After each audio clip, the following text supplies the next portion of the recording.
Iran ও ইসরায়েলের পাল্টাপাল্টি হামলার মধ্যেই যুক্তরাষ্ট্র শুরু করেছে উদ্বেগজনক সামরিক তৎপরতা, আর তা দেখে বিশ্বজুড়ে তৈরি হচ্ছে আতঙ্ক। তাহলে কি আসছে গ্রাউন্ড জিরো যুদ্ধ? এ সন্দেহের যথেষ্ট কারণ রয়েছে। গত কয়েকদিনে অন্তত 30টি মার্কিন ট্যাঙ্কার উড়োজাহাজ ইউরোপে মোতায়েন করা হয়েছে। এসব ট্যাঙ্কার বিমান আকাশে যুদ্ধ বিমান ও বোমারু বিমানকে জ্বালানি সরবরাহ করে।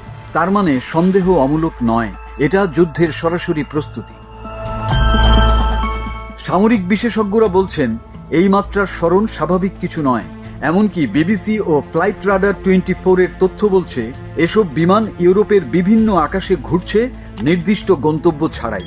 একদিকে ইউরোপের ট্যাঙ্কার, অন্যদিকে দক্ষিণ চীন সাগর থেকে মধ্যপ্রাচ্যের দিকে রওনা দিয়েছে মার্কিন বিমানবাহী রণতরী ইউএসএস লিমিটস, যার সঙ্গে রয়েছে একাধিক যুদ্ধ বিমান, গাইডেড মিসাইল, ডেস্ট্রয়ার ও সাবমেরিন।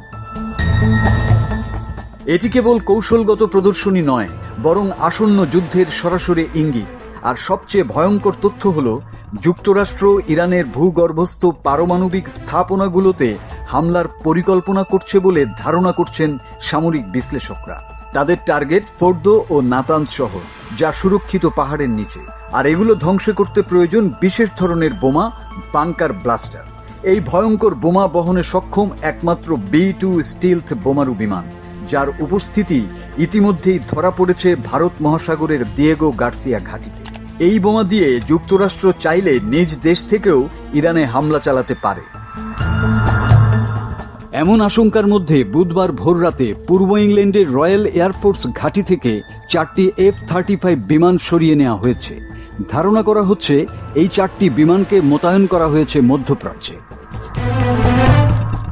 এখন পর্যন্ত হোয়াইট হাউস বা পেন্টাগন সরাসরি যুদ্ধে জড়ানোর ঘোষণা দেয়নি, তবে মাঠে যা দেখা যাচ্ছে তা নিঃসন্দেহে এক বড় যুদ্ধের নীরব প্রস্তুতি। এটা কি ঠান্ডা উত্তেজনার মাধ্যমেই শেষ হবে, নাকি ফুঁসে উঠবে আরেকটি ধ্বংসাত্মক যুদ্ধ?